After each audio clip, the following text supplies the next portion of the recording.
emergency for the first time in about... This is Jim, and Receiving this message. We are Ken Jennings and John Roderick. We speak to you from our present, which we can only assume is your distant past, the turbulent time that was the early 21st century. Fearing the great cataclysm that will surely befall our civilization, we began this monumental reference of strange and obscure human knowledge. These recordings represent our attempt to compile and preserve wonders and esoterica that would otherwise be lost. So whether you're listening from an advanced civilization or have just reinvented the technology to decrypt our transmissions, this is our legacy to you. This is our time capsule. This is the Omnibus.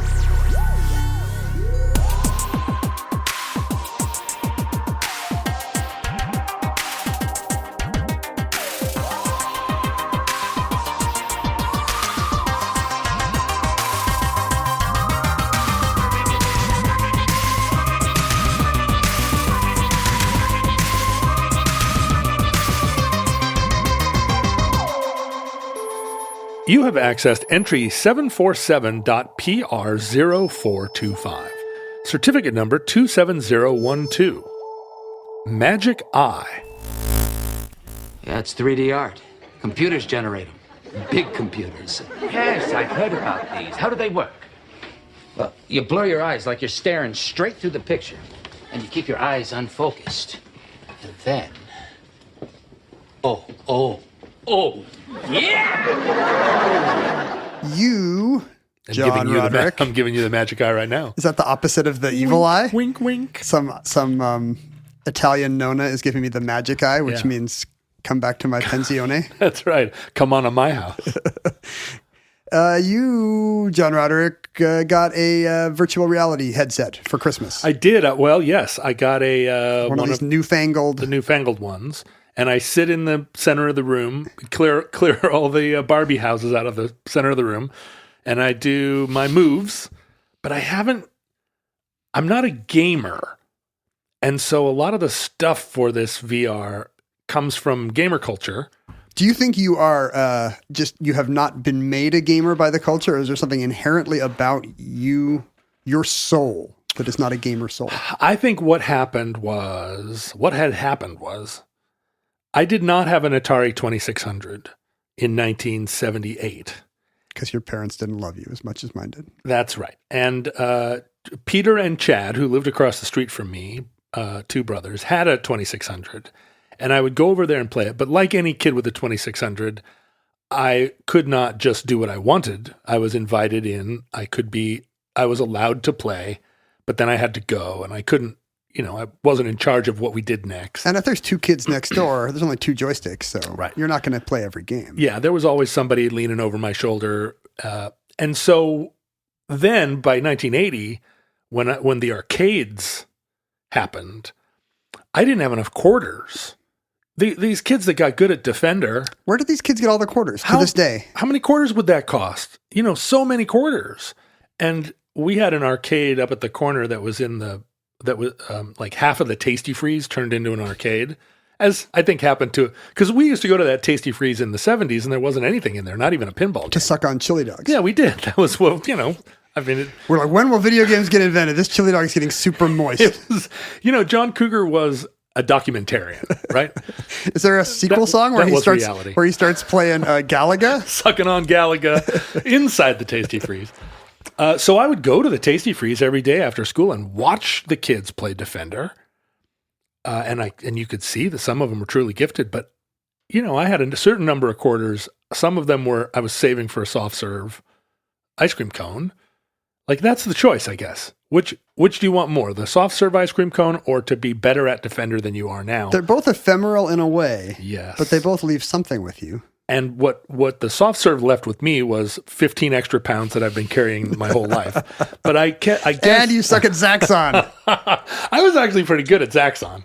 But I never associated gaming with.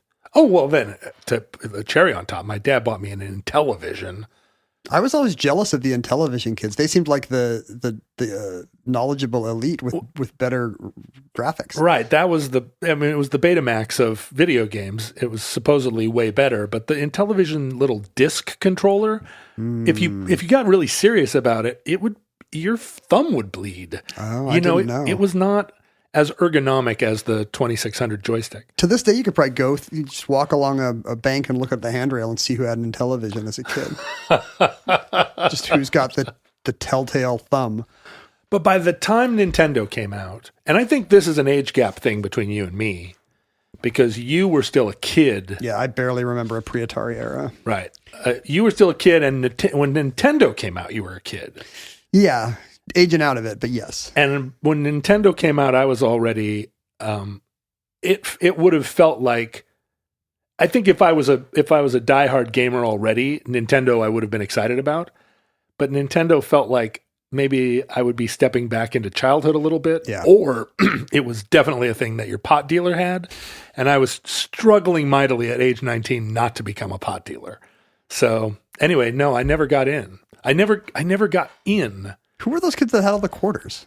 Their parents didn't want them around the house.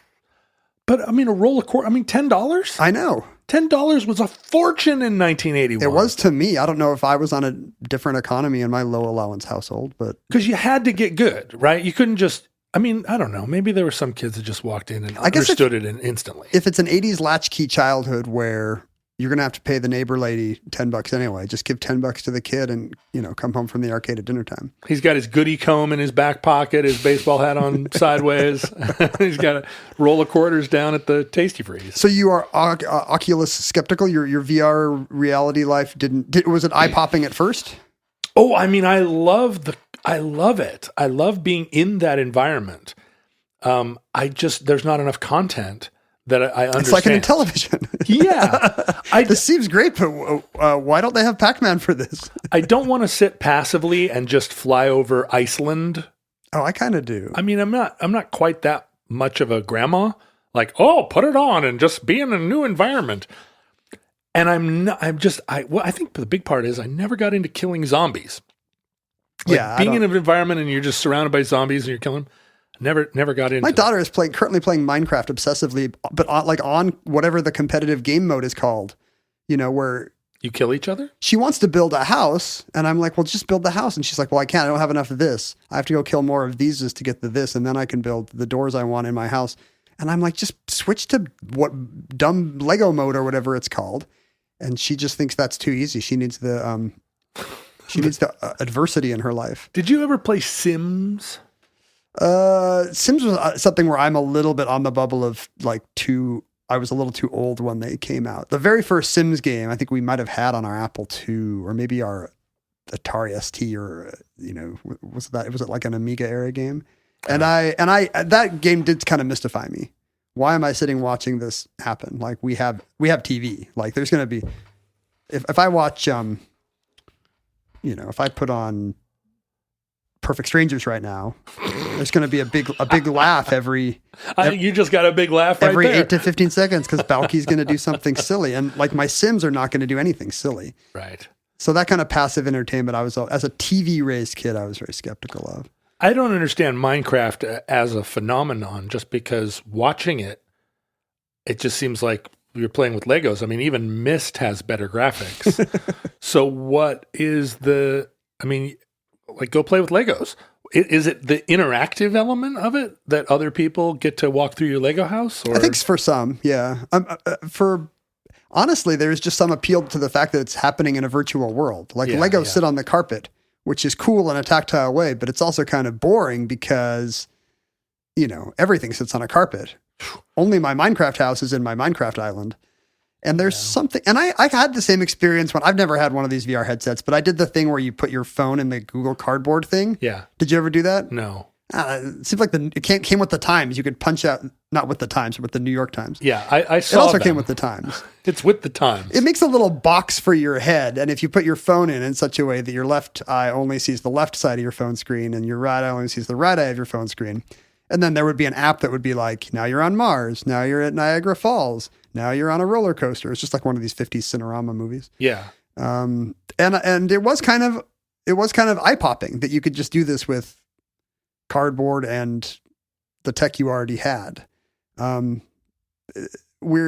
about our brain makes us suckers for things happening in 3 dimensions. I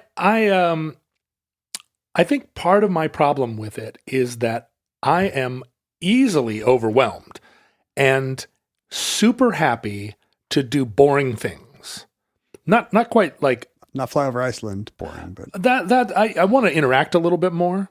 But like, there's a game that I was trying out where you are throwing frisbees, but it's a game where you're also in a weightless environment and you're throwing frisbees as a form of combat. you're doing Ender's Game, basically. They're training you to take on the intergalactic empire of Zerg. Right. And so the training video where it's like, okay, we're going to teach you how to throw a frisbee in this environment. I was so excited. Like throw a frisbee through a hoop. I love to do that in a park. And now I can do it here in this virtual reality. But introducing the element that I was also weightless, I was like, okay, I'm throwing a frisbee through a hoop. Also, I'm a little seasick. Also, I keep floating over here like it's hard. If I'm weightless, will Zara clothes fit me now? Well, Zara?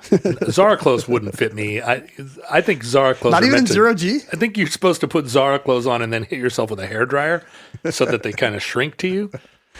But realizing that this was just the training video and that I was then supposed to enter into a game where other people were I was just like, no, I just want to do the one thing. I want to sit here and cast my fly fishing rod and fish for virtual trout. One thing that will keep me forever from being a gamer is now that it's just a multiplayer thing where 10-year-olds just scream the N-word at you. That's not the stressful attitude. That's why I quit my office job. Did you have 10-year-olds screaming racial slurs at me? It was the worst. In your office. Like, why do I work at Mel Gibson's sweatshop? But I really aspire to. I think VR is and AR. I think they are the future. Augmented reality. Yeah. Bits of VR that overlap. I believe AR is. I just see so much potential for it in the same way that you and I saw so much potential for the internet 20 years ago. And Betamax. Just imagining like what it could be. I keep waiting for it. I keep waiting for Google Glass to actually be a thing that's not stupid looking. And it keeps being tantalizingly out of reach. And I feel VR still just feels like, oh, it's almost a thing. Maybe it'll just be confusing when we don't know what's real or not. That'll be the thing that actually, if even just being able to talk to people without seeing their faces kind of broke everybody's sense of social boundaries and grace. Imagine what it's going to do when you're actually seeing things in real life and you don't know what they look like, Like if your brain starts to distrust whether this is really a thing or not, or a construct. I've thought about this a lot, right? The future of AR is that you can go make yourself into your own avatar. Yeah. And then depending on how much you pay, the people that are also looking at you in AR are either going to see your super tricked out self. It's just like in real life. All the very attractive people are also wealthy. Yeah. And they're going to look amazing. And when you take your VR headset off, you're like, ugh. But no one will, right? Everybody's like, oh, look at me. I'm a kitty cat. And you can really be your best furry self. And then there's going to be the rest of us that are just invisible. Foundational to all this is the idea that somehow seeing things in 3 dimensions is better than seeing them in 2. Do you think that's true? It appears to be. It's what's led. It's put us on top of the food chain, John. Let's be serious. Oh, you're talking about there are 2 eyes facing forward instead of on either side like a fish. There's 2 kinds of animals. There's predators and prey. And the way to tell prey is their eyes are looking. They have 2 eyes, one looking left and one looking right, and they can actually move them kind of independently. I don't know. I never see a horse do this, but maybe that's because maybe there needs to be 2 of us. You stand on one side of a horse, and I'll stand on the other side of a horse. How will we calibrate? Left, right. Over here, it's right. I've been reading Moby Dick, and it only occurred to me in the course of the descriptions of the whale that, a whale's one eye is 15 feet from the other eye. Right. There's no idea do they even overlap? Because the thing about prey animals is the reason they do that is to have a more of a broader arc of vision. They can see all the way from behind them to in front of them. I don't think a whale can see directly. I'm talking about a sperm whale. That's what you do if a sperm whale is coming at you. I don't think you can. Yeah, you get right in. That's what that's what Ahab does. He gets right on the forehead. To stand of the whale. directly in front of it, and there's nothing Moby Dick can do. Suddenly, it's like the scene suddenly the Moby Dick's just pacing around like Darth Maul. I don't want spoiler alert. I don't want to give too much away, but there are some things that Moby Dick can do. Moby Dick does a couple of things. You don't want to dissuade people from the pleasures of reading Moby Dick. Right. I don't want to suggest that you can just stand right in front of Moby Dick and he can't see you and you're there's afraid nothing for him to do. You think it's a liability issue. You think we're going to hear from people that try to stand in front of a sperm whale and are killed. And all of a sudden, right. We won't hear from them. Because the sperm whale can turn its head a little bit and then see you. So wait a minute. Is that true? Prey all have vision that kind of is... eyes on side of the head, and predators have eyes in the front. Yes.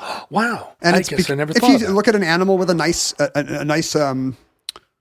regal kind of a face, your eagles, your tigers, they're all predators. They're looking straight at you, man. Oh, you're right. And it's because for them the advantage is the stereo acuity, the fact that they can perceive distances better when they've got two eyes to help them judge the difference. Because as you've noticed, even as a kid, closing one eye and opening the other one, things in the foreground move more than things in the background. There's like a weird parallax effect, and that's what lets the brain judge distance, along with tons of other cues. If you put a hand over one eye right now, the world will not look quite like an oil painting because you've still got lots of other cues done with perfect photorealism right now, like the fact that things have shadows, the fact that things overlap, the fact that things fade as they get further away with more atmospheric effects. There's lots of ways to judge distance, but if you're an eagle trying to eat, what do eagles eat? A puppy. Yes, eagles eat puppies. Eagles eat puppies. And spoiler alert. If you're a tiger trying to eat puppy, also a puppy, yeah. Or a human hunter trying to eat a puppy, right? Or a bush puppy. That's our ancestors ate. The great food, puppy, delicious. You need to have that kind of distance, and you're an apex predator. You don't worry about things lunging at you from the side. Right. Because you're on top of the food chain, baby. Now, futurelings may not realize this, but... Because they have only one giant eye. Of the two of us, you and I, you are the apex predator in this relationship because you have 2010 vision. Oh, right. You have fighter pilot vision, and I am, just this sort of creaky old retired predator that's just sort of still wearing the kingly robes, but the lioness brings you food. That's right. Drags you a carcass every night. Brings me a puppy and drops it in my lap. The lioness just brought you a mug of coffee right now. She did right here. But you, my question for you, because my depth perception is a little bit flawed. When I sit and read a book at night, I always close one eye. And I suppose you don't do that because you can see around corners. But I always keep one eye closed. If you have one eye closed, would you have a hard time grabbing an object? No, I don't. No. Well, but it is somewhat awkward. But I guess I'm asking you, as someone with very good vision, do you also have very good depth perception? I think so. I mean, I don't even know what the tests are for that. I feel like I should just start throwing softballs at you while we record. I was reading that, because stereo acuity, like really good depth perception, stereo acuity is the name for good depth perception, and it's required in athletes, NFL quarterbacks. It's required in surgeons trying to get into a vein, right. Seamstresses or sewers. What's there's got to be a gender not awful way to say seamstress. Tailors? Yeah, sewer. Sew people. Thread people. We're going to talk about tailors in next week's Omnibus. Oh, no, I'm sorry. In Thursday's Omnibus. In 48 hours time. 48 hours time, you're going to hear more about tailoring. And fighter pilots, as you say, like having, I think you literally can't be even a commercial airline pilot if you're missing most or all of your sight in one eye. Yeah, right. You can wear glasses and be a pilot, but you can't fly an F-18, I don't think, if you wear glasses. But can you wear an eye patch and fly for United? I don't think so. Almost certainly not. I mean, which is awful because... Sure. Think about all the people think about all the pirates that want to be airplane pilots. Out of work pirates. You couldn't be a high-ally player, I don't think. And that's probably a class of person that loses an eye a lot. Right. So it's doubly tragic. An ultimate Frisbee player. There are a lot of things that you need good depth perception, but it's such a curious thing. It's like asking someone, how to describe the color orange or something. Like, how would you know you have good depth perception? I was reading that, if they do psych tests, and when people have to cover one eye, they are worse at just reaching out and grabbing an object in a new environment where they don't have a lot of built-in heuristics for how to judge distance.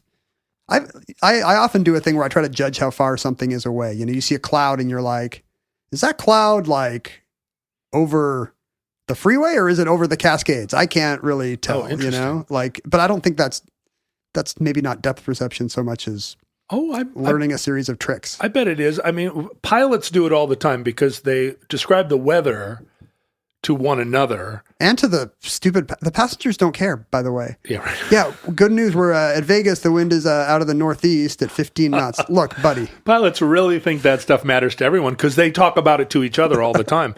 But when you're getting clearance to take off, the tower is going to say like, well, clouds are 3,500 feet broken and with the wind at this, and you get so that you can look at weather and kind of gauge its altitude and how fast it's moving and all this.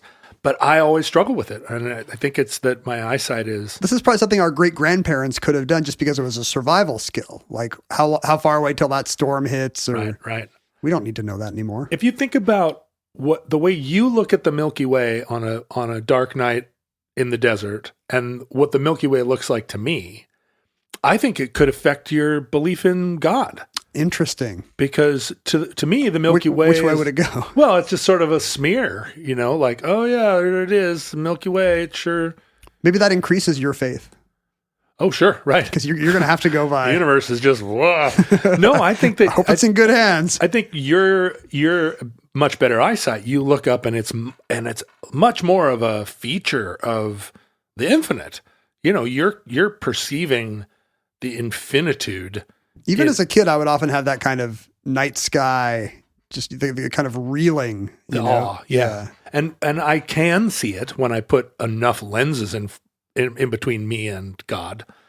But even that, right? Just the idea of having a couple of just wearing glasses and looking up. Just this basic knowledge we're taking for granted, which is that your left eye seeing something slightly different than your right eye does, actually is what.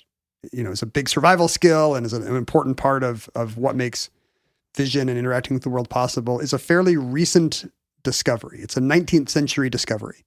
Had anyone noticed the front eye, side eye thing? There must have been. No, I don't think so. I mean, I remember Ovid saying that humans are better than animals because the animals hang their heads down and we have our heads, regally erect and therefore thinking improving thoughts about the divine. Yeah. Whereas animals are always looking at the ground being like, where's my next oat coming from? What the heck was Copernicus doing? I mean, everybody's up looking at putting a stick in the ground, looking at shadows, trying to discern the diameter of the earth. Nobody's noticing that horses have eyes on either side of their head. And nobody goes wall-eyed. Did you ever go wall-eyed when adults would yell at you as a kid? You mean eyes looking in opposite directions? Yeah, just make two of them. Just let Oh, sure. Make two of the teacher. Oh, you did that too, where you just drift off. Kind of, and I did it to my mom once when she was yelling at me for something. I was like 4 or 5 years old, and she was like, "Don't you do that?" Oh, and she could see it. And I said, "What?" And she said, "Don't you make two of me." I used to do that to my mom too, and I am not letting you get away with that. Oh, wow. Jennings' mom. Mom powers. And even at the time, I remember thinking that was maybe a little beyond her purview to have control over how my retinas were, how my eyes were focusing on the subject. But she could see you unfocus your eyes. That's you were pretty bold to do it right in her face. I feel like I was just, halfway across the room and she's yelling at me to put away Legos or something. And I'm just like, you don't exist now. There's two of you yelling at me. But yeah, nobody had really put it together. I guess Da Vinci, during the Renaissance, Da Vinci had said, you know what, there's no point in, because, the Renaissance is when everybody's developing linear perspective and trying to actually represent depth in two-dimensional art. And Da Vinci's like, look, if I put a column in front of a wall and then alternate which eye I close, the column appears to move in front of the wall. And you can never do that. And look at a painting. That'll never work. It's like the Mission Impossible movie where they put up the they have two projectors to somehow make the guy think there's the end of a hallway. Yeah. It's never going to work. The thing, the tunnel the Roadrunner paints is never going to, the Coyote paints is never going to look like a real tunnel because it's just going to look flat. And Da Vinci knew it. Have you seen these T-shirts that they're advertising on the web now that make you look like there's a hole in your tummy? They're these optical illusion T-shirts that... but they're never going to match. When you move, they're not going to match, right? But they somehow, at least in their the static advertisement, you go, whoa, it looks like he's a Mobius strip, brah. But you're telling me... I mean, who was the first person to cross their eyes? Like, was it Mel Brooks? It was Kane. Kane crossed his eyes to indicate to Abel that he thought he was a dummy. That's right. Duh. Kane was a weirdo. Adam and Eve and Abel, normal, nice family. They're not crossing their eyes at each other. Yeah. Then there's Kane. Can you cross your eyes?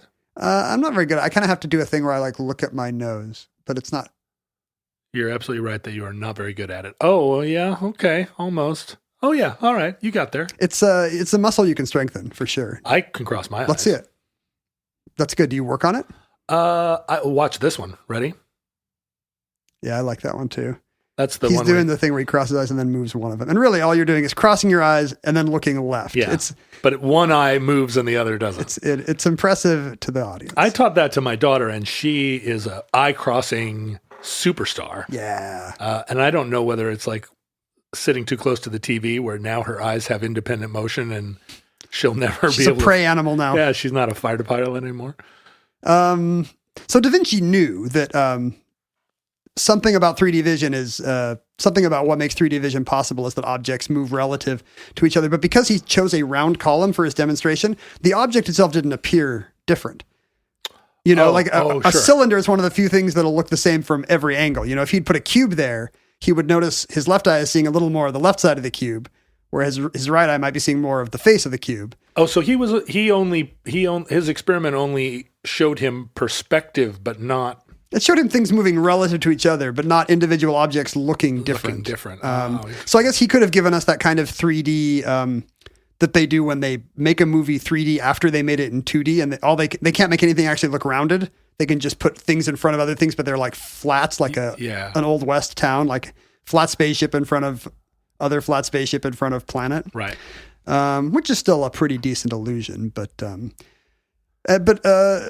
you know, I think there's been research showing that for a long time, all this research was coming from artists. They were the only ones thinking about why the two eyes see different things. You know, scientists were grinding lenses, but it didn't matter that much to look at germs or Jupiter, you know, stereo acuity. Right. But 3-point perspective. Artists had to think about this. And, you know, there's still a lot of thought that maybe some of these artists built little camera obscura to help them as a viewing aid, you know, to project light of the scene directly onto the canvas.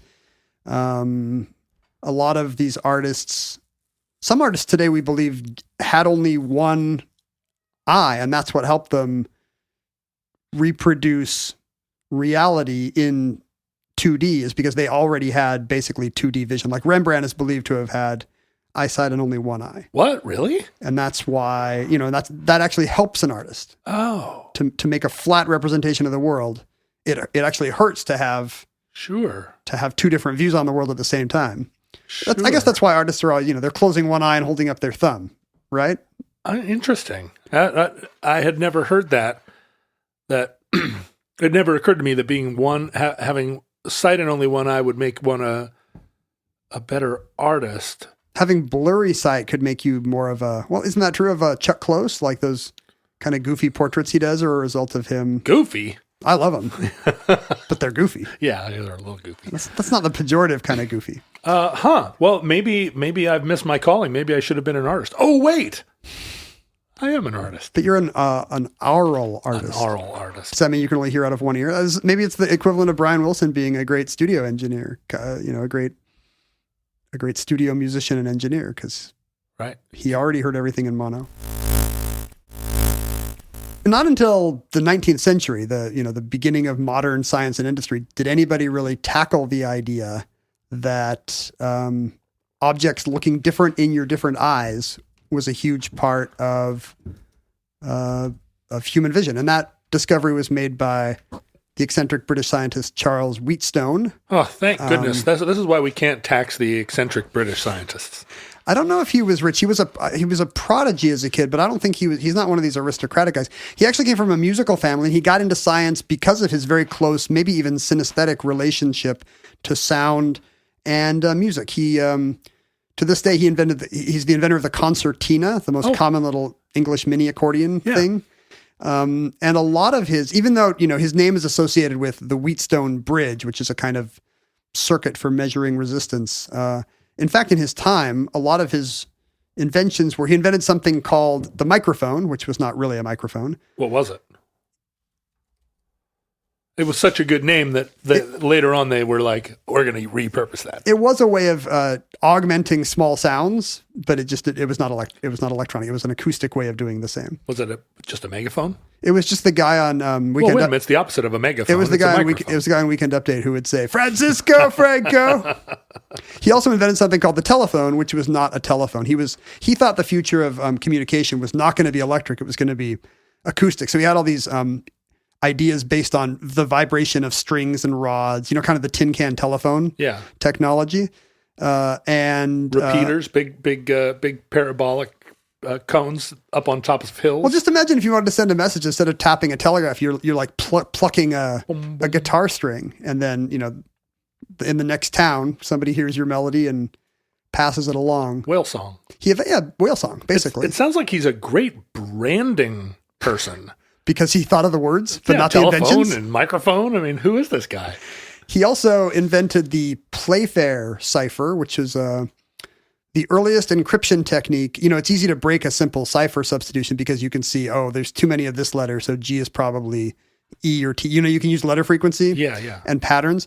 He invented the very first diagram one, which is you use pairs of letters. You encode, if you're encoding hello, John, you encode the H and the E together and the L and the L together. You do it with a simple grid that has all the letters of the alphabet in it. That's smart. Are those also easily crackable now? Yes. And today you can do it in microseconds with a computer, but they were incredibly complicated to solve in the pre-computer age, to the degree that the Playfair cipher was commonly used in World War I and World War II. To send messages that the Hun couldn't crack. Right. Well, it's not like the Bletchley Park folks couldn't work their way through it. No, at some point. Yeah. I mean, World War II is the beginning of these more advanced ciphers, but for just battlefield communiques, right. It was I guess it was the way to go. And eventually he was convinced that vibrating guitar strings connecting cities was not the way to go. And he got really into the big champion of telegraphy. And in fact, he was on the first, the committee that was created to string the transatlantic cables under the Atlantic Ocean. Oh, nice callback to previous omnibus. But in the midst of all these other, mostly acoustic and audio innovations, he discovered stereopsis, the idea that the eyes can see different things. And incredible to think that we are stringing cables across the Atlantic in the same lifespan as first really discovering stereopsis. I mean, it's funny that you could... word? Stereopsis. Like you can draw with your pencil a picture. If you draw two circles kind of next to each other, and then let's both do this, and then you draw a bird in front of one, like right in the center. Like draw a bird flying in front of it. Show me yours. Show me yours, so I know that I'm doing it right. Or should I just be doing this based on your description? Yeah, that'll be a little test. Oh, I see. Okay. So there's two circles, and each one has a bird in front of it. But on the left one, the bird is further to the left. Okay. You can kind of overlap your eyes and see, that bird is in front of the sun there, Let me see here. So there's super low tech ways to produce a good illusion, but nobody ever done it. Oh, you know what? I think you have to put the left-hand bird to the right. Is that right? I think the thing that you move further to the right on the left side will recede. Well, can you go wall-eyed? Pretend I'm your mom yelling at you. Okay, I'm going to do this again where the thing is on the right. And how far apart are the circles? Depends on how wall-eyed you can go. I mean, I would place them pretty close together. All right, let me see. If you can get the circles to overlap. But just by putting it can be even simpler than that. a circle with a dot in the middle, but make the dots slightly either cross-eyed or wall-eyed. And then if you make the dots wall-eyed, the dot will appear to be behind the plane of the paper. So if you make the dots cross-eyed, they'll appear to be in front of the plane of the paper. So this could have been discovered really at any time, but nobody had ever done the work. And there was no photography yet. So you couldn't put two photographs, one in front of each eye, and get a cool 3D image. to do that, the thing that became, what is that little stereoscope. the stereoscope? Wheatstone invented the first stereoscope, but his kind of sucked because he didn't use lenses. He used mirrors. So it was like two different images kind of bouncing onto a thing. Wheatstone invented it. Wheatstone invented this kind of crappy one. He also invented the worst invention, the pseudoscope, which is the opposite of a stereoscope. It bounces the mirror, the left-hand image into the right eye and the right-hand image onto the left eye, so everything looks reversed. Things recede that should advance and vice versa. Oh. Can you imagine this? Like you right now, you would look like a cutout in the wall to me, giant and behind the wall. Why would you want that? Exactly. I see. Because he's trying to figure out how the eye does this and how the brain does this.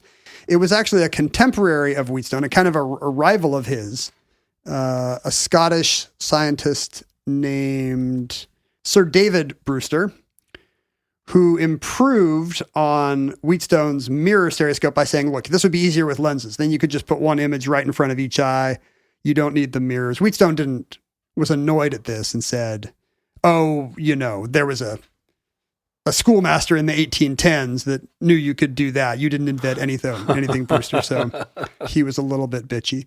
But Wheatstone invented the lens stereoscope where and photography had just come into flower as well. So now if you took two pictures of Stonehenge from 10 feet apart, left to right, in parallax, you could then put one in front of your left eye and one in front of your right eye, put them in Brewster's lenticular stereoscopic invention, and your left eye would see what your left eye would see at Stonehenge, your right eye would see what your right eye would see there. The image would effectively be in 3D. So those stereoscopic photos, because I have a few of them. I have one of Custer's Battlefield Cemetery.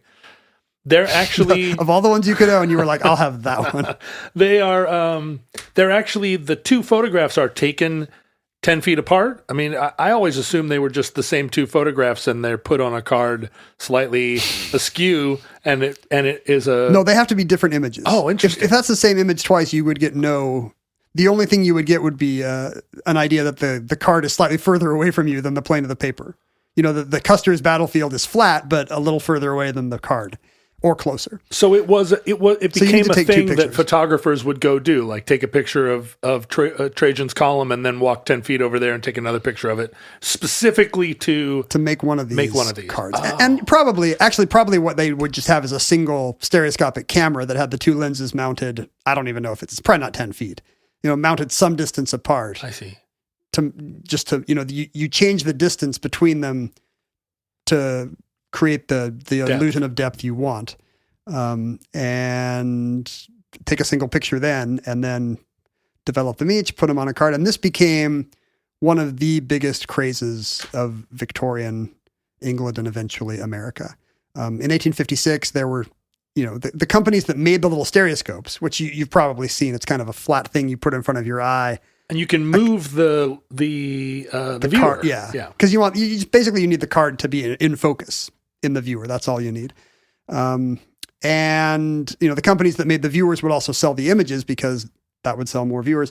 In 1856, their catalog for the leading London stereoscope company had 10,000 images. Wow. By 5 years later, in 1861, there were 1 million images you could order in their catalog. Really? Yeah. They're all out there in thrift stores too. I mean, a lot of them actually are not, because the elite kind of looked down on this as kind of a cheap, a craze of the poor who couldn't afford to, see the real Trajan's column. Right. Like this was just kind of a dumb thing that the poor would spend pennies on. So they were seen as disposable. You'd get one and you'd look at it, you'd show your friends, and then it kind of loses its appeal. And you didn't keep them in a box? Trash it. Yeah. To this, when recently an English museum wanted to do an exhibit on these, and luckily Brian May has a huge collection of them. Oh, isn't that nice? As you would expect. Yeah, thank you, Brian. So Brian May has donated a lot of his images, but except for, and they show up in thrift stores. I've seen them too. Yeah. but not to the degree, like these were everywhere, like newspapers, and they just got tossed the next week. And were they used that way? Were they like images of the moment? Like this Custer's Battlefield one, I've always been curious about because it's just, I mean, have you been to Little Bighorn? I have not. It's just a grassy hill overlooking a river, and now there's a kind of a rundown cemetery there. Like it's not a thing that you would put into your stereoscopic viewer and be marvel. You wouldn't marvel at it. I guess at some level, all you want is for something to be close to the camera and something else, a mountain range or a river to be a little further away. But it feels like it would almost be when I've looked at this, it's like, was this a news? Like you could see them kind of being, if they were ephemera, like you're saying, it's like, well, this was the site of the big car crash last Wednesday, and everybody's like, let me check it out. It's like Action News. Yeah, right. We don't have a chopper, but there's no TVs, right? It was used for kind of a lot of You Are There kind of travel stuff. In Europe, it would be cathedrals and palaces. In the U.S., it was often canyons and mesas, right? Places you could, because it was difficult to travel then. It was the Rick Steves, even for the medical. Yeah, it was Rick Steves basically. A funny use of it, a use case was to take famous paintings, have people reenact them as tableaus with accurate props and poses and costumes, then take the two pictures, and suddenly you could see all your favorite paintings in 3D. Wow, that is both super cheesy and corny, and also for some reason like inexplicably sexy. It's I guess it's a time when there's no, like, our iconic images would be, movie scenes or brands or memes or something. But in a time before that, really the images that everybody were, mass culture images that everybody could relate to would be. Right, Gainsbourg's Blue Boy, David's Wrath of the Horatii or something, or Oath of the Horatii. You remember? I mean, this Futurelings hopefully will celebrate this in their time as much as we do in ours. But you remember during the pandemic that reenact famous paintings at hhome with your cat and some canned tomatoes, which was a common Victorian and Edwardian parlor game as well. Is that right? Yeah, you try to it would be a fun thing after dinner. Everybody would dress up and maybe there'd be some level of guessing what the painting is, but mostly it's just like, wow, check it out. Washington crossing the Delaware. That's wonderful. I mean, I found those images super delightful, people recreating paintings. But it's amazing to think that this is a thing now almost 200 years old. I just love the idea. It's like charades, except, it requires that you have a familiarity with the art. And the secret sauce seems to be, the same reason people would go to see, a Pixar movie in 3D that they had already seen once in 2D, which is, you've seen this flat, but look what a game changer it is when parts of it are slightly closer to you than other parts. Yeah, yeah. And it did blow people's minds. Oliver Wendell Holmes said, the first effect of looking at a good photograph through the stereoscope is a surprise such as no painting ever induced. Wait, I can't read my own writing. Announced? Induced? Who knows? Adduced, probably. And he was just so taken by it that he invented his own variety of stereoscope because he was fascinated by the tech. It was realized that scientists could use it. So there was some scientific advantage. Like you take two pictures of the moon, you could use a stereoscope to actually see depth on the moon and determine how deep craters were or how high raised areas were. The other use case, of course, was pornography, which abounded. Right. I think that's still true of these VR headsets. Oh, is that right? I've said I've written a couple of my friends. I don't want to know anymore. Like, how am I supposed to use this? Because I know a couple of people that have them. How am I supposed to use this? Like, what are the games? Tell me what's cool about them.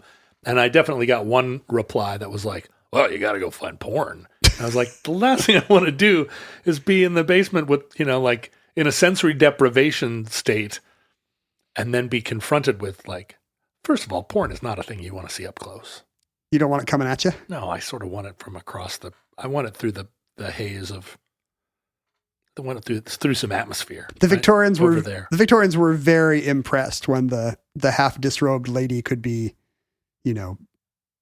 standing next to a curtain that was slightly nearer to you than she was. Were they pretty porny, the Victorians? I think so. I mean, maybe is there some double revisionist idea now that they weren't? I think they were. I think they were. I think just judging by, you can go by things like sex work numbers, numbers of prostitution arrests and stuff, and Flashman novels. I think the idea we have of them as like extremely horny is correct. Yeah. Okay. And I'm sure even fewer of those survived because you made sure those. Oh, right. Tucked them in your shoebox that then got burned in a fire. Just like erase my hard drive after I die. The fad lasted for quite a while. I mean, it burned. Wait a minute. Was that something you are you telling me that I need to erase your hard drive after you die? Well, only certain directories. Right. We'll talk about this later. Roger that. Even, this burned bright, but the fad did last for the next 50 years. In fact, Charlie Chaplin was inspired to make his movie The Gold Rush by some very vivid stereoscopic views of the Arctic landscape. So it seemed to spark the imagination of multiple generations of artists and thinkers. When it finally died in the 1910s, it was killed by new and better tech. People started collecting postcards. That was the new fad. So just as a collection, you wouldn't keep your lenses. And then, of course, you had radio, the first kind of hotter medium. And even though it's an oral medium instead of a visual one, that's what people would do at home of an evening instead of looking at what Hadrian's Wall through a slightly different angle. Did early film try to duplicate the stereoscopic? I'm talking about movies. It seems like if 3D pictures was already a popular thing, that it would have been a very early idea in cinema too. I mean, technologically a lot more difficult to have two film cameras running, but it would have occurred to people, right? Yeah, we think of it as a 50s fad because that was when, the first polarized light glasses were created. Your left eye can only let in light polarized this way. Your right eye can only let in the other kind of light. You got twin projectors. Right. But earlier, very early, like the early days of film from the 1890s on, I mean, the first thing you could do is just project two images and have people watch it through a stereoscope. The same way you would look at Google Cardboard. Well, which is what they did in the 50s, right? A pair of cardboard glasses with red lens on one side, blue Actually, red, green anaglyph, where the images are different colors and the eyes make the wrong one invisible. That, that technology was used in the 1910s, I think. Wow. But in the 50s, even though we remember them as the red and green ones, actually they were using the kind of modern IMAX ones where it was just different polarities of light. If you went to see House of Wax or whatever in the 50s, you were using basically the same tech you would use to see Avatar. It was smell-o-vision that was the real advance. Well, there were these kind of momentary bursts where people would realize that it's mildly fun to look at things in 3D. The movies want to fight off television, so here's a horror movie in 3D. Why can't television do it? Television can do it. Do you know the way television does 3D today? Is it actually will blink a left eye image and then a right eye image, and you have to wear glasses that blink in synchronicity with your screen. Right. So that when the left image is on, your right eye is dark. And then when the right eye image comes on, your left eye is dark. But it's happening fast enough that you don't perceive it? Yeah, I think you do you don't love it, but you do. Right, it flickers. It's fast enough that you get the persistence of vision. And then Viewmasters, of course, in the 60s, that was You had one. I still have one. I have one on my coffee table in my living room. I used to love them, although you go around the circle once, go around it twice, then what? I mean, that is kind of the problem with 3D is, like Oliver Wendell Holmes, you are startled and delighted at first, and then you go around the circle again and you're like, yep, there's the Mad Tea Party. Yep, there's the Matterhorn. You've seen all the pictures once. And that seems to be baked into 3D, which is why it continues to be a fad. But all of these, a recurring fad, but all of these different technologies we've mentioned, have one thing in common, which is you need some kind of hardware. Right. They've never invented a way that you could just sit in a movie theater and the film appears in 3 dimensions. They did once. They kind of did. This is, are we finally getting to the subject of our show an hour in? I hope not. This in the late 50s at Bell Labs, a Hungarian-American scientist named Bela Ules, I'm sure our Hungarian listeners will tell me if that's wrong, was studying ways to detect camouflaged objects from aerial photogrammetry, Oh, I see. Sure. Like you're looking at spy photos from a U-2 plane. How do you tell what have blankets over them? And what here is a camouflaged air hangar and what is not? And of course, the distance, the stereo acuity is a good way to do that because the things that are higher will jump out at you. But the things that are higher are also just painted with the same kind of weird patterns as the landscape. And this is where Dr. Ules came up with the idea of the random dot stereogram, which he first referred to as cyclopean vision. And it basically relies on the making two of your mom when she's yelling at you technology or have you ever done this thing where you put your 2 fingers together and you go kind of wall-eyed and you get a hot dog between your fingers? No. This was in some magic tricks you can do at home book when I was a kid. Just go a little wall-eyed and your fingertips turn into now you got a little hot dog between your fingers. Do you see what I'm saying? Hot dog. Ow. Where the fingers overlap kind of makes a little weird 2 fingernailed object between your fingertips. And he called this cyclopean vision, the idea that instead of seeing something different with each eye, you could converge and make a new thing in the middle that only this middle eye can see. And this was the first time it was the first time that scientists had realized that stereo vision actually happens in the brain, not in the eye. This was not understood until the 50s or 60s. Whoa. That it's not just something optical your eye is doing to make the world in 3D, that your brain is receiving all this input and building a 3D map out of them. And, in the years that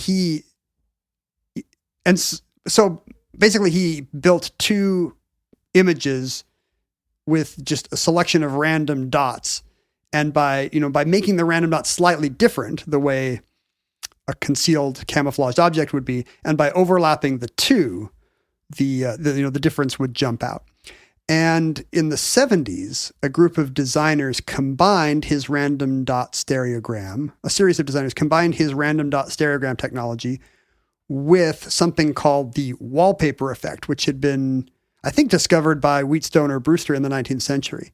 The wallpaper effect requires an object like strips of wallpaper that repeat across some kind of horizontal plane. And if you stand far away from them and again, go wall-eyed a bit, you can get the repeating strips to overlap. And if you can get them to overlap, the wall will appear to recede. It's as if you're looking at something larger and farther away because your brain has, you fooled your brain by converging 2 items that don't actually converge on the plane where they should. The first ever time I took LSD, I was at a party in Girdwood, Alaska, and I got overwhelmed by the party and it was in an A-frame cabin, but I went into some back room. The cabin was actually owned by the Fink family. I don't know who that is. And the patriarch of the Fink family was one of the mayors of Anchorage. The biggest Fink. He was Mr. Fink, the big Fink. I went into a back room that had wallpaper like you're describing. And it was the first time I'd been alone with LSD, up until I'd taken it and I was in a party environment and I was like, wow, this is too much. But I went into this back room and I was by myself now with the drug and looking at the wall, saw this effect that you're describing, that the wallpaper, which had a repeating pattern, the pattern, of course, is I say, of course, I'm speaking to futurelings that are all hallucinating all the time. Describing this to you, I shouldn't use the term of course, although I imagine that you're licking toads quite a bit it seems like when I was at your house last. There were toads everywhere. Poison dart frogs just crawling up the walls. But the patterns are kind of moving and crawling and undulating. But then looking at them, this effect of like, wait a minute, the wall is so far away now, or it was happening in entirely like, well, obviously in my head, it wasn't that this A-frame cabin suddenly became 50 feet across, but. I mean, one of the things I loved the first time I saw first time you took LSD? The first time. Well, my equivalent of this is seeing a Magic Eye dolphin in a Magic Eye poster in the early 90s. And it really was the fact that, my brain was creating something that was not there. Like I had found a way to trick myself into seeing something that wasn't there. And, if you're straight edge and haven't tried psychedelic substances, that's very noteworthy, like right. What is happening? Like clearly there's no dolphin here, but I can make a dolphin appear. I don't think it's a feeling of power just so much as just marveling at, the mysteries of consciousness or perception or something, which I guess is also the appeal of psychotropic drugs. I have to now confess that I was never able to see the dolphin. The Magic Eye fad, which I'm sure you're about to describe as a thing that swept the nation. It did briefly. I stared at those freaking things everywhere I went. There were calendars, there were books, there were posters on dorm room walls. You could not get away. I could not find the dolphin. And they're so frustrating because they just look like TV static if you cannot see the dolphin. It's just static. And it was a thing that, people stare at the thing and then they're like, oh, wow, look at that. And I would just stare and stare and stare. And I could never. It is a great epiphany when it appears. So maybe the fact that you have gone 30 years means you are in for the greatest magic eyegasm of all time when you can finally see the dolphin. Like I definitely could turn the teacher into two teachers.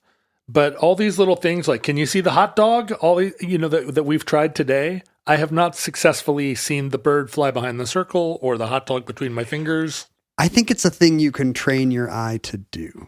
I'm not going to do it on air, but I bet given some time, you could see the dolphin. The Ken Academy. You're going to teach.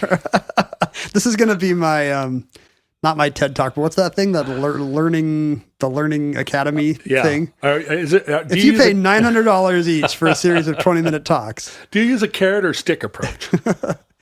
Oh yeah, that's a good question. Yeah. Maybe if somebody had just beaten you every time you didn't see the dolphin. I would. Well, I'd definitely been like, no, I see it. How many lights do you see? The Magic Eye illusion, which derives from Bela Ulesh's random dot stereogram, it combines that idea that by slightly changing a few dots in a repeated array of dots, you can make some appear to advance or recede. With the wallpaper effect, that the idea that a motif can repeat horizontally within an image means you no longer needed two images. You could create an auto stereogram, a device that can, an image that contains 3D information within itself with no second image required. But you have to be able to unfocus your eyes. Yes. You have to. Which is a universal ability? I don't know. I think so. I mean, if you can make two of me right now, you are unfocusing your eyes. Yep, you're doing it. Yeah, okay. And if there was another one of me sitting right there with a slightly different pattern of checks on his flannel shirt, you could see a dolphin. How would I feed them both? I only have enough Ken Chow for one. This was an invention of a neuroscientist named Christopher Tyler, who realized you could combine Brewster's wallpaper effect with Ulesh's random dot stereogram.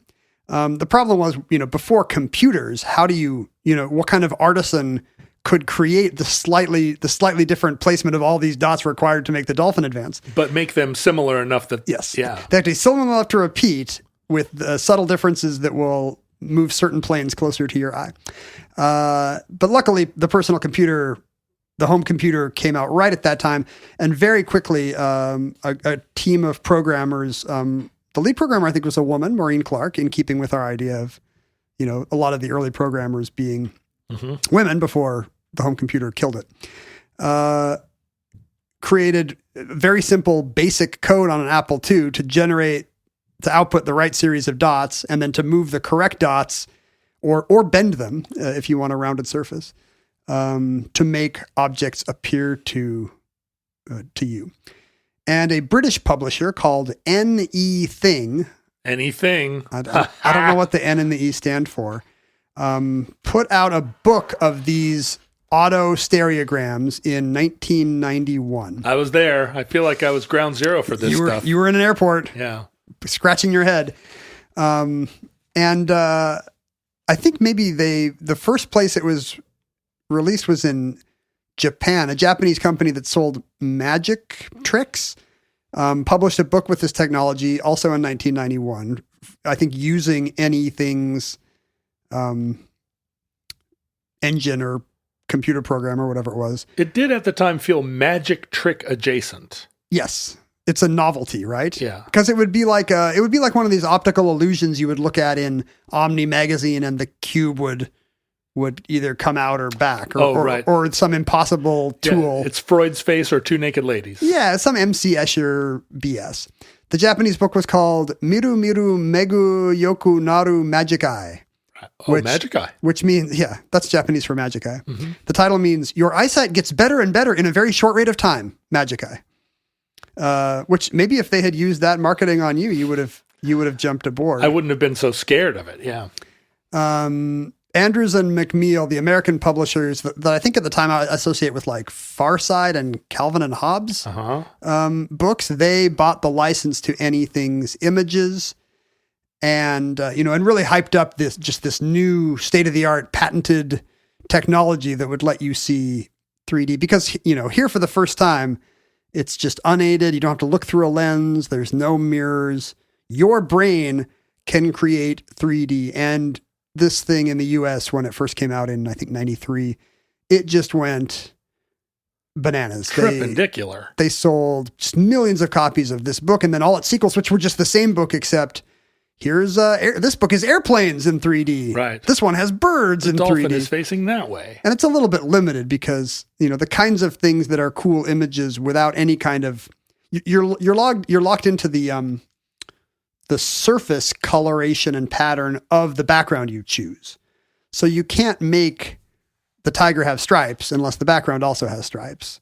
And you can't make the words different colors, because everything has to be the same color or your eye can't make the wallpaper effect work.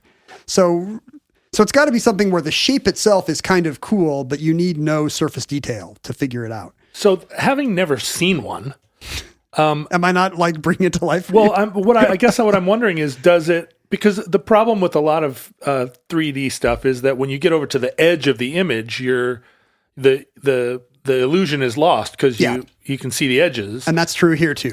So it has to just be a dolphin in the center of the something page. Appears floating in the center in front of the image, whereas everything at the side of the image is, you've got one eye seeing random dots and the other eye seeing nothing. And so that just is kind of a cloudy mess to you. No information can be contained. So you can't show the Appian way. It has to just be like an apple. Right. And also something like the Appian way, it's not great for landscape because there's no surface detail. Yeah, right. Okay. If you've ever seen, here's the terrain of Mars, but everything's the same color because it's just done with some kind of radar. It's a little dull. I thought everything on Mars was the same color. It is, but it's not gray. Oh, I see. It's red. Yeah, it's red. If that was just red, it would be better. This thing sold millions of copies in the U.S. Once it was, and Anything quickly rebranded as Magic Eye Enterprise, Magic Eye Inc. It was on the New York Times bestseller list for 73 weeks. Whoa! It was, as you say, posters in dorms and calendars in offices and art exhibitions in lobbies and convention centers and airports everywhere. But the images themselves were nothing. It was all about the amazement people felt. The momentary epiphany when something appears out of nothing. Right. Yeah, they all just looked like TV static. And maybe to some degree, maybe you believe it's a big conspiracy and everybody's like religion. Everybody's just pretending to see or feel something just to fit in. The Emperor's new dolphin. I definitely felt stupid and excluded, but I also, from the outside of it, never having experienced the amazement of it, it also did feel I could see only the faddishness of it and not have the experience of oh, cool. And so the faddishness of it seemed, it was really gauche. You were not wrong. Just like these earlier fads, it blew everybody's mind for about 8 seconds. And then they would kind of evangelize it, and maybe they would, oh, grandma likes these. Let's get her the second book for Christmas. It became a Christmas present and a stocking stuffer. There's there's a shadow kind of after boom effect. It was in a Dave Matthews video. Confusingly, it was it was a plot point in at least 3 different early 90s sitcoms. There's a Seinfeld and a Friends and an Ellen where one character can't see the dolphin.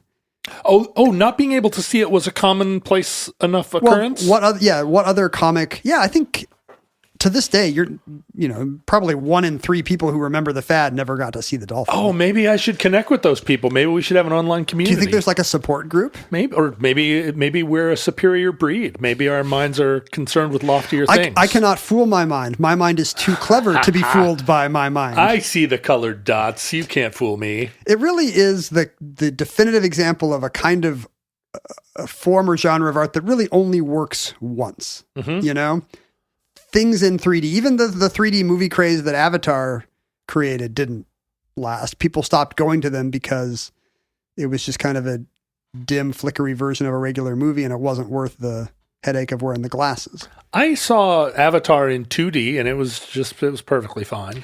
Wait, that's the thing. Your memory of the art does not include the 3D. Like when I think my memories of Avatar in 3D are identical to your memories of Avatar in 2D. I'm never going to be like, oh, and then that time the dragon went behind that cliff.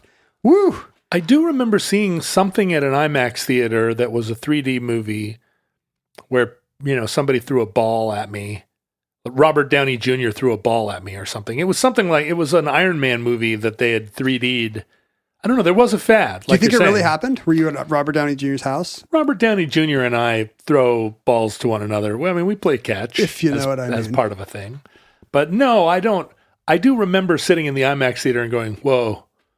But do you think that I didn't flinch? Does that lessen it as an art form? What do you think in general about the song that's amazing on first listen, or the movie that wows you the first time you see it, but is not re-listenable or rewatchable? Like, what's better, that or the song that grows over the years, or the novel that grows over the years? I don't know if I'm susceptible to songs that are only good on first listen. Really? Because I think, I don't know, it's just part of your training. What about some super poppy bubblegum earworm song that you just can't get enough of, but then you're sick of a week later? I don't think that happens. No. I think it does. It doesn't happen to you? Oh, no. I know it happens to the world, but no, I think I don't know. As a person that makes songs, I feel like I see through the bubblegummy stuff. Ah, I see. But I also love bubblegum pop, but just the stuff that endures, right? Like I'll still listen to the Romantics. It's What I Like About You, which is the most bubblegummy pop that there is, but it's still great. What about like in fiction? I think in movies it's often something where it hinges on something that only works once. Oh, like you're talking about the twist, M. Night Shyamalan. Sure, a twist in The Sixth Sense, or like I remember like just evangelizing The Usual Suspects like crazy, and then watching it a second time and realizing actually that's kind of a cop out and it's cheap, and I don't know if I would even recommend this movie. But I think I could watch that. I could watch The Usual Suspects on a plane or the Sixth Sense and just be like, you see it coming, but I rewatched The Sixth Sense and it's very effective. I watched it for Halloween with my kids. But in general, like, does that make it, is it something more noble, like a movie where the first time you watch it, you're underwhelmed? I'm trying to think of a good example of this. I'm trying to think of it too. Like there are all kinds of gimmicky surprise media, but I think I used to just assume that was bad art. Right. And good art would seem difficult at first, but the more times you watch the Antonioni movie or listened to the Bach partita or whatever, it would emerge and like a blossom. Right. I used to think that was good art, and now I don't know if I agree with that. Maybe because there's just so much content now that it's okay if something only, a super catchy chorus only hooks you for a week, because there will be a new one next week, right? Well, and I guess maybe when I think about the super catchy chorus thing, I don't get tired of it, because those ones that are super catchy, I really want to know more about. they do keep unfolding to me because the catchiness of it is intriguing to me in a scientific way. We talk about it at songwriters all the time, like the Da Vinci perfect three a minute and 20-second long pop song. Oh, how do you build it as an illusion? There's a lot of talk, I think, among songwriters that one day computers will be able to create perfect pop songs because they're formulaic to such a degree, but they aren't because every one is magic. And so where the line between songwriter magic and computer formula is something we spend a lot of time, I think, as songwriters thinking about. So I think I would burn out on a chorus like that, but that just means I'm not getting the same emotional hit I used to. Whereas somebody who's like a student of the form can still find more. Where is the thing about this that got everybody? Why did that song by CeeLo, I think I'm crazy. Why did that song become the absolute anthem of that year? There's no difference between it and the 30 songs that came out on either side of it, except that it somehow is a perfection of that form. And I mean, that song will drive you crazy if you hear it. I mean, it's right there in the title. I mean, Magic Eye has no such subtlety, I think. The 3D image. I mean, you can, even though I can study it and see how it's done, it's just the epitome of the single serving. So you're not missing much. You're missing out on one good moment in your life of the first time you see the dolphin. And I'm going to try to get you there. So explain to me, I mean, like, I feel like the dolphin is the thing I remember most about the Magic Eye phenomenon. Sometimes it was a unicorn. But that's the thing, right? Dolphins and unicorns. Like, why was it so teenage girl bedroom wall? What's her name? Topicality. The Trapper Keeper artist? Right. It was that same time, right? That was the same era. It was a little later. So it's probably influenced by that aesthetic. Those kids are now, teens and college age students, the right age to get their minds blown by something weird and new to see. I mean, these days, it borrows from the imagery of their childhoods. What would the images be if it was a brand new technology now? Gold-plated pistols or what would it? Yeah, it depends on your politics, I guess. Yeah, right. It's Confederate flag. Well, that's the thing. All these things are flat. All the most iconic images you can imagine right now are probably kind of flat. The iPhone is a terrible Magic Eye thing. It's just a flat rectangle. It doesn't have the kind of undulating curves and immediately. A dolphin doesn't look like any other animal. Neither does a unicorn. They all have immediate 3D features that make them jump out as what they are. Because what you don't want is, hey, I see it. I don't know what it is. Like, it's got to be, I see it, and in that same second, and it's a shark. What they should have done is make Magic Eyes of Custer's Battlefield. Something everybody would recognize instantly. It's what the kids want. And that concludes Magic Eye, entry 747.PR0425, certificate number 27012 in the omnibus. Futurelings, I upgraded the operating system on my computer, and now in clicking on the Notes app to find my outro for Omnibus, the operating system wants me to go through a whole series of menus. This is now the new outro. The new outro is you describing why you're not reading the old outro. Welcoming me to my new operating system and this version of Notes. But in the unlikely event that your social media still exists, you can find Omnibus Project archived at Facebook, Twitter, Instagram. You can find Ken still tweeting hilariously at Ken Jennings, and you can find some small portion of my archive at John Roderick, also on Instagram. You can support our Omnibus program at patreon.com/omnibusproject, where we have lots of exciting extra material, extra content. Us talking about 90s posters for 90 minutes is really only half the Omnibus experience. That's right. You really want to, if you want a deep dive. we have a special episode every month that we call the Addenda episodes that are available to Omnibus Patreon subscribers. We'll also send you actual physical talismans of our show, including signed chick tracks and signed show notes. We just signed a bunch of chick tracks today. Yeah, super fun. Never thought that would be my life. These are things that are suitable for framing. So that's the Omnibus Project. Oh, I'm sorry. That's patreon.com/Omnibus Project. So please go there and support the show. You can email us at theomnibusproject@gmail.com. We have fan groups at under the Futurelings heading on Reddit and Facebook. There's also